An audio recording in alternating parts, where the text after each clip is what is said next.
ஒரு காலத்தில் சினிமா என்றாலே அது பாலிவுட் தான் என்று சொல்லும் அளவிற்கு அடுத்தடுத்த வெற்றி படங்களை கொடுத்து ஹீரோக்கள் மிகப்பெரிய அளவில் பிரபலமானார்கள். ஆனால் அதையெல்லாம் ஓவர்டேக் பண்ணும் அளவிற்கு இப்பொழுது தென்னிந்திய சினிமாவும் மிகப்பெரிய வளர்ச்சி அடைந்திருக்கிறது. இதனால் சினிமாவையும் தாண்டி ஹீரோக்களும் முன்னேற்றம் காட்டும் விதமாக அவர்கள் நடிக்கும் ஒவ்வொரு படத்திலும் சம்பளத்தை கூடிக்கொண்டே வருகிறார்கள். அந்த வகையில் தென்னிந்திய நடிகர்களின் யார் அதிக சம்பளம் வாங்குகிறார்கள் என்பதை ஒரு தொகுப்பாக பார்க்கலாம்.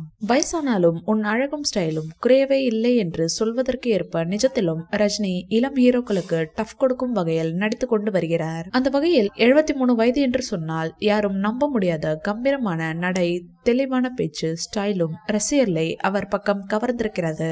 அதனால்தான் கிட்டத்தட்ட 45 வருடங்களுக்கும் மேலாக ஹீரோவாக ஜொலித்து வருகிறார். தற்போது லோகேஷ் இயக்கத்தில் கூலி திரைப்படத்திலும் ஞானவேல் இயக்கத்தில் வேட்டைன் திரைப்படத்திலும் நடித்து வருகிறார். அந்த வகையில் வேட்டைன் படப்பிடிப்பு முடிந்த நிலையில் அக்டோபர் 10ஆம் தேதி அனைத்து திரையரங்கிலும் ரிலீஸ் ஆக போகிறது.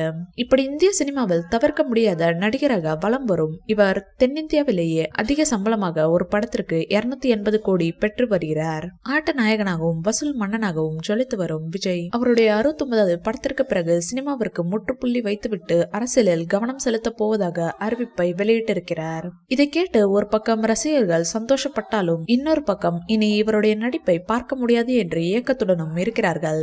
இருந்தாலும் மக்களுக்கு ஏதாவது நல்லது செய்ய வேண்டும் என்பதால் 200 கோடி சம்பளமாக வாங்கும் சினிமாவை விட்டுவிட்டு அரசியலில் நுழைய போகிறார். இந்த வீடியோ பிடிச்சிருந்தா லைக் பண்ணுங்க, ஷேர் பண்ணுங்க. மேலும் ரஜினி சார் பற்றிய தகவல்களுக்கு எங்க சேனலை சப்ஸ்கிரைப் பண்ணுங்க.